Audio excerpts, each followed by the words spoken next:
A few weeks ago, I got impatient waiting for Anthony Horowitz's latest Hawthorne mystery.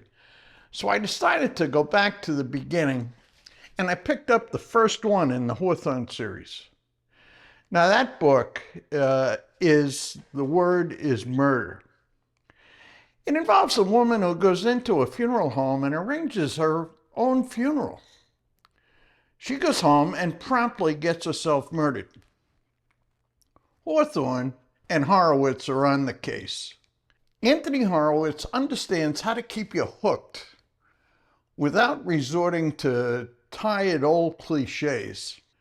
What he does in this one, and as a matter of fact in all the Hawthorne books, is to put a semi-fictionalized version of himself in the middle of the story.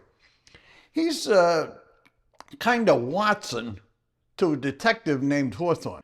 Now, this Horowitz character in the book is very much an underdog. Despite his real-world success as a writer, he's a complete amateur when it comes to being a detective. He's constantly humbled and outmaneuvered by the brilliant but abrasive Hawthorne. This dynamic makes you sympathize with Horowitz's frustration in the books. At the same time, you're trying to figure out just who this guy Hawthorne is. You feel a sense of conflict throughout the novel that's caused primarily by the clashing personalities of these two characters, Hawthorne and Horowitz.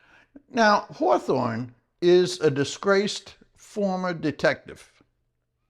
He operates with cold, clinical efficiency. Now, the fictionalized Horowitz, on the other hand, is a successful and a polished novelist.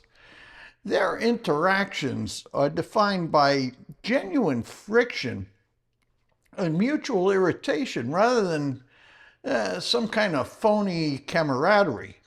This tension sort of raises the stakes of the investigation.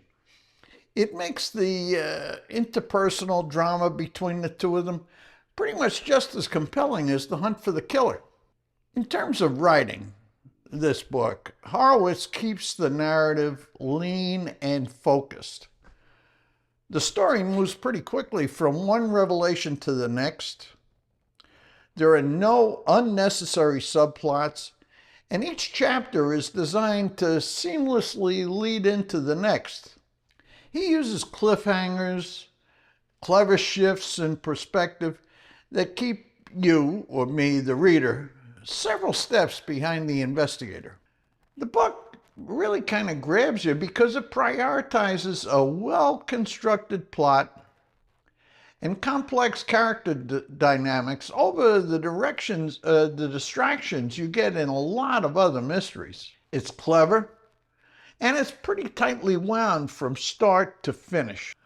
I said at the outset that Anthony Horowitz avoided tired old mystery cliches, and that's true. Even so, he was obviously influenced by Arthur Conan Doyle and, I would say, Agatha Christie. But I think what he's done is to figure out how to take the best of those two writers, the best that they have to offer, and integrate that stuff together and create something that's really new and entertaining. So here it is. The Word is Murder. Anthony Horowitz. See you next week, and I'll be sure to pick up this new Hawthorne mystery.